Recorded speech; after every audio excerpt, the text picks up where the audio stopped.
2025년 7월 29일 오후 6시 음악 플랫폼의 타임라인 한 칸이 조용히 바뀌는 순간이 있었다. 거대한 티저도 불꽃처럼 터지는 예고도 없었다.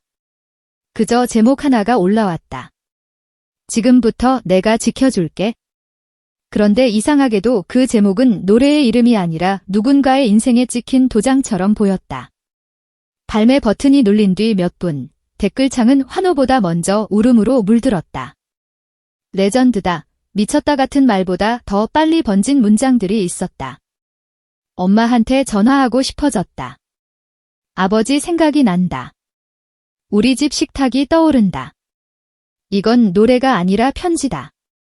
누군가에게는 오래 묵은 약속이었고, 누군가에게는 이제야 꺼내는 사과였고, 또 누군가에게는 오늘부터 다시 살아보겠다는 다짐이었다. 그리고 그 파동의 중심에는 이름만으로도 사건이 되는 두 사람, 김영빈과 전유진이 있었다. 사람들은 두 사람의 조합을 이미 알고 있었다.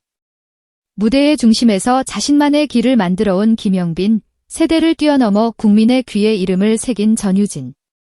둘이 손을 잡는다는 사실만으로도 프로그램 한 회가 아니라 한 시즌이 흔들릴 법했다. 하지만 이 곡이 화제가 아니라 현상이 된 이유는 유명세가 아니었다. 제목부터가 달랐다. 지금부터 내가 지켜줄게. 연인끼리 속삭일 법한 문장인데 정작 그 말이 향하는 곳은 연인이 아니었다. 나를 키운 사람, 오늘도 밥상을 지키는 사람, 대답을 기다리지 않고 먼저 내어주는 어른. 이 노래는 뜨거운 사랑 노래가 아니라 조용히 등을 받쳐준 세월에게 바치는 약속처럼 들렸다. 그래서 사람들은 듣자마자 집이 떠올랐고, 집이 떠오르자 부모의 얼굴이 떠올랐고, 부모의 얼굴이 떠오르자 결국 전화를 들었다. 노래 한 곡이 수많은 식탁의 온도를 바꾸는 순간, 그건 유행이 아니라 생활이 되어버렸다. 그리고 바로 그때 팬들이 미친 듯이 되풀이한 질문이 튀어나왔다. 김영빈이 전유진을 집으로 초대한 진짜 이유는 무엇이었을까? 단순한 홍보를 위한 에피소드였다고 하기엔 그날 이후 둘의 노래가 풍기는 공기가 달라졌다. 같은 가사를 부르는데도 목소리의 결이 달라졌고, 같은 무대에 서는데도 눈빛의 속도가 바뀌었다. 설명되지 않는 변화가 생기면 사람들은 본능적으로 원인을 찾는다. 그리고 그 원인은 화려한 스튜디오가 아니라 아주 소박한 공간, 식탁 위에서 시작되었다. 곡이 공개된 지 얼마 지나지 않아 김영빈의 휴대전화가 울렸다. 발신자는 어머니였다.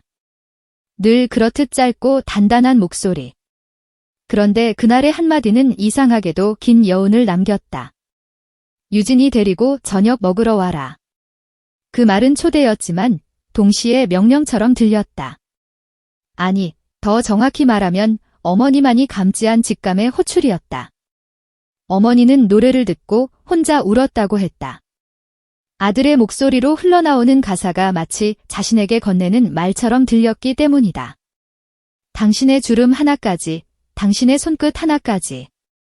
누구에게나 흔한 문장처럼 보일 수 있다. 하지만 부모의 자리에서는 그 문장이 평생 한 번쯤은 듣고 싶었던 문장이 된다. 부모는 늘 자식의 뒤통수를 보는 사람이다. 보내고, 밀어주고, 기다려주고, 다시 보내는 사람이다. 그러니 그 노래 속 지켜줄게라는 말은 멜로디가 아니라 평생의 빚을 갚는 한 문장처럼 가슴을 찍었을 것이다. 어머니는 생각했을 것이다. 이 노래는 우리 집안에서만 끝나면 안 된다. 누군가와 나눠야 비로소 완성되는 노래다. 그래서 김영빈에게 전화를 걸었고, 김영빈은 그 한마디를 듣는 순간 깨달았을지 모른다. 이 곡의 마지막 퍼즐은 차트가 아니라 밥상이라는 것을. 노래로 끝내지 말고 노래가 말하는 지킴을 현실의 장면으로 바꿔야 한다는 것을. 그래서 그는 전유진에게 연락했다. 어려운 말도 거창한 제안도 아니었다. 우리 집에서 밥 먹자. 엄마가 김치 담갔어. 그런데 바로 그 한마디가 폭탄이었다. 홍보가 아니라 고백의 냄새가 났기 때문이다. 우리 집이라는 말에는 초대보다 깊은 의미가 숨어 있다. 문을 열어주는 일은 곧 마음을 열어주는 일이니까. 전유진은 잠시 멈칫했다고 한다. 선배의 집, 선배의 어머니, 막 발매된 신곡, 그 모든 단어가 한자리에서 섞이는 건 낯설었다. 하지만 망설임은 길지 못했다. 선배님, 어머니, 김치는 못 참죠. 짧은 농담으로 긴장을 지우고 전유진은 결국 그 식탁으로 향했다. 그날 대본도 카메라도 조명도 없었다. 그런데 이상하게도 그 어떤 무대보다 강렬한 장면이 탄생했다. 누군가는 말한다. 한국의 운명이 바뀐 밤이라고. 조금 과장처럼 들리겠지만 그날 이후 수많은 사람들이 부모님께 먼저 단부를 묻기 시작했다면 그 과장은 어느 정도는 사실이 되어버린다. 집은 화려하지 않았다고 한다. 하지만 따뜻했다. 갓 지은 밥에 김이 천장으로 오르고 된장찌개가 보글보글 소리를 내며 끓고 고기 몇 점이 노릇하게 익어가고 그 모든 사이를 가르며 진짜 주인공이 등장했다. 어머니가 직접 담근 김치. 접시에 올려진 붉은 김치 한 조각은 단순한 반찬이 아니었다. 그건 누군가의 세월이었고 누군가의 손끝이었고 누군가의 괜찮다라는 말이 모여 굳어진 형태였다. 전유진이 김치를 한 입 빼어문 순간 웃다가 울어버렸다는 이야기가 돈다. 노래를 들으며 울었는데 김치를 먹고 또 울 줄은 몰랐다는 고백. 듣는 사람에 따라 과장처럼 들릴 수 있다. 하지만 그 눈물은 맛 때문이 아니었다. 노래 속에서 손끝을 노래하던 바로 그 손이 지금 눈앞에서 김치를 썰어 접시에 올려주고 있었다. 음악과 생활이 완벽하게 겹쳐지는 순간, 그 순간의 충격은 눈물로밖에 나오지 않는다. 가사는 상상이었는데 밥상은 현실이었다. 그리고 현실이 상상보다 더 뜨거웠다. 김영빈은 그 장면을 보며 농담 반 진심 반으로 말했다고 한다. 그만 울어요. 우리 노래 홍보는 이제 충분해요. 그 말에 어머니가 조용히 덧붙였다고 한다. 둘이 가족처럼 지내. 엄마 마음은 언제나 열려 있어? 그 문장이 떨어지는 순간 공기가 달라졌을 것이다.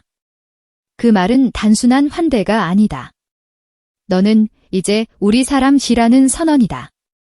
그 한마디는 전유진에게 울타리가 되었고 김영빈에게는 책임이 되었고 팬들에게는 전율이 되었다. 그 자리에서 이 모든 것이 단 한 줄로 정리된다.